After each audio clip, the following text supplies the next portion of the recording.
के सभी दर्शकों को भारत माता की जय, वंदे मातरम। दोस्तों, आज माँ गायत्री एंटरटेनमेंट स्टूडियो का एक इनॉग्रेशन हुआ है और सर आए हैं इनॉग्रेट करने के लिए। आज हम सर से जानते हैं कि सब करके यहाँ आके कैसा लग रहा है। लीड इंडिया लाइव की तरफ से माँ गायत्री एंटरटेनमेंट, जो कि हमारे मित्र हैं एडवोकेट मुकेश यादव जी और उमेश यादव जी, और दोनों ही बहुत ही अच्छे व्यक्ति हैं।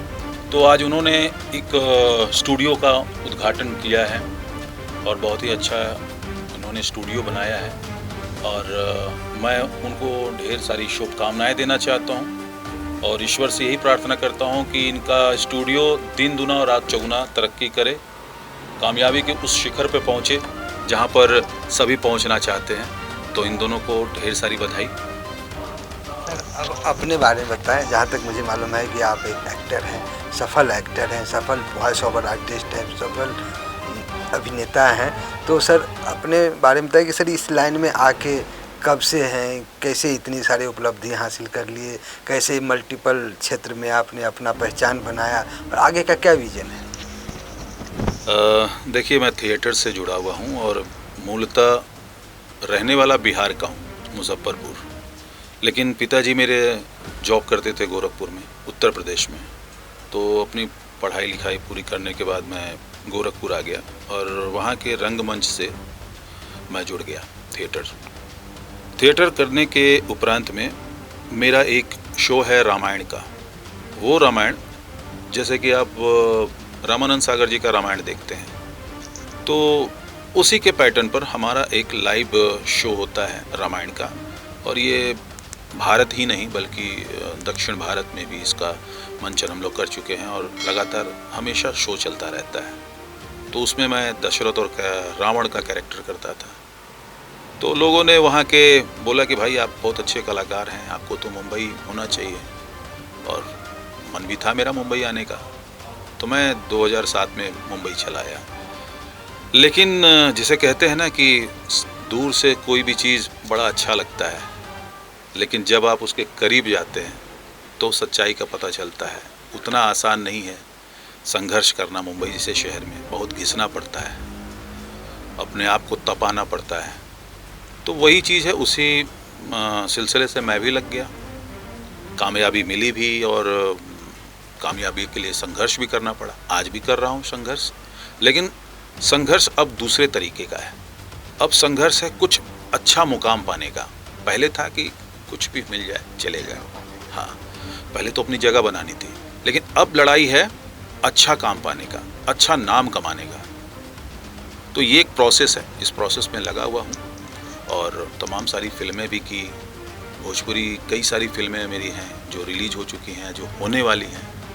और इसी दौरान जब यहाँ की स्थिति, जब मैंने देखा सीरियल वगैरह का कि 90 दिनों के बाद पेमेंट मिलने का, तो एक रास्ता ऐसा निकालना पड़ा जब आपको, क्योंकि खर्च तो आपके रोज के हैं, तो इसके लिए सबसे अच्छा साधन था वॉइस डबिंग का। हाँ, धन्यवाद। तो वॉइस डबिंग में क्या होता था कि हमें पैसे कैश मिल जाते थे, तो मेरे लिए बहुत अच्छा था।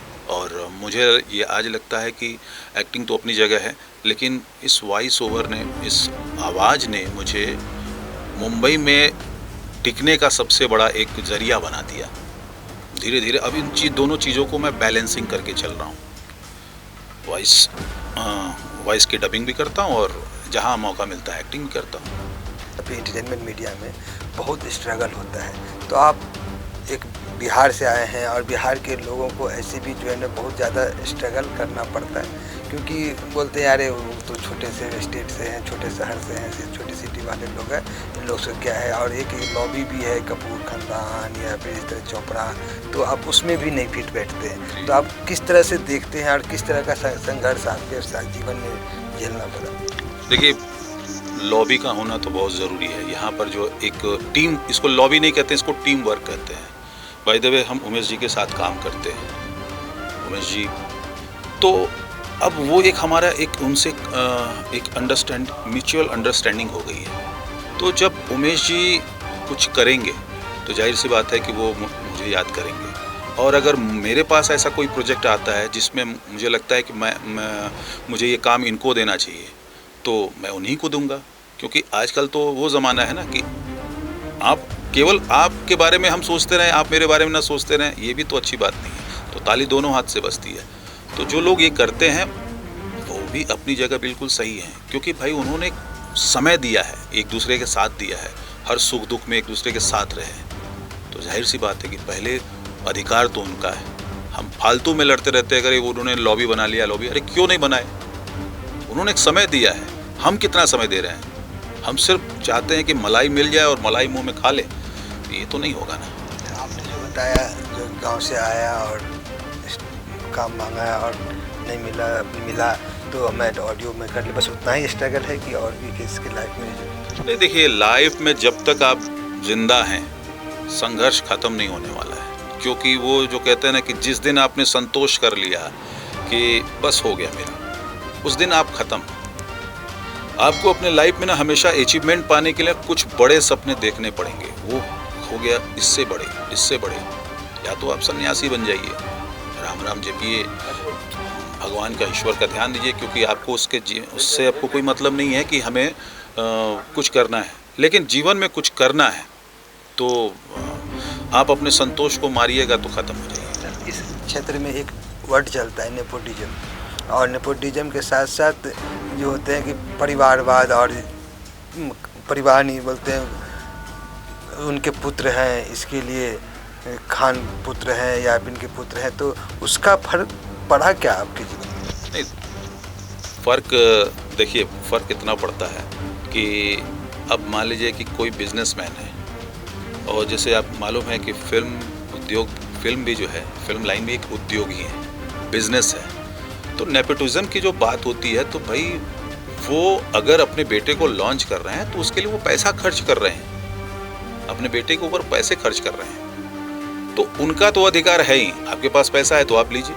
फिर टैलेंट की बात आती है, तो देखिए, मुझे लगता है कि टैलेंट बहुत सारे लोगों के पास है, लेकिन ये जो लक होता है ना, ये बड़े बड़े आप इंटरव्यू में आप देखेंगे, आमिर खान, अक्षय कुमार जैसे लोग ये कहते हैं कि भाई हमसे ज़्यादा टैलेंटेड लोग हैं, लेकिन आज वो कैमरे के पीछे हैं, या तो गुमनामी की दुनिया में खो गए हैं, या उनको वो मौका नहीं मिल पाया है। लेकिन हमारे पास टैलेंट है, हमारे पास लक है, इसकी वजह से हम कैमरे के सामने हैं, दुनिया हमें जानती है। तो लक बहुत बड़ा फैक्टर होता है, और टैलेंट बाद में आता है। टैलेंट तो आ जाता है।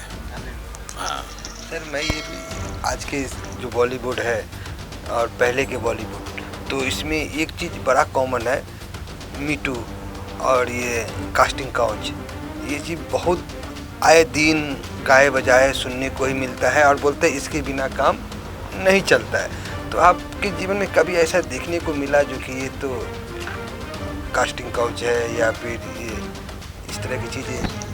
नहीं, होता है ये तो, हाँ ये होता है, ऐसा नहीं है। अब चक्कर ये है कि देखिए, पांचों उंगलियां बराबर नहीं है, तो पांचों उंगलियां जब बराबर नहीं हो सकती हैं तो इस इंडस्ट्री में भी हर आदमी बराबर नहीं हो सकता है। 99% होते हैं कि एक्सचेंज ऑफर देते हैं। अब वो उनकी सोच है नहीं क्या कह सकते हैं, उनका ये सोचना होता है कि भाई मैं आपको कामयाब बनाऊंगा, इसके बदले मुझे क्या मिलेगा, मैं आपको क्यों कामयाब बनाऊं। तो शायद ये उनकी सोच है। बिहार से आप आए हैं और यहाँ पे कितना फ़र्क पड़, कभी कुछ ऐसा लगा है जो हम बिहारी होने के कारण से हमको इस तरह से चीज़ें कभी झेलना पड़ रहा है? नहीं, मेरे साथ ऐसा भी कुछ नहीं हुआ, मैं सच बता रहा हूँ, मेरे साथ ऐसा कुछ नहीं हुआ।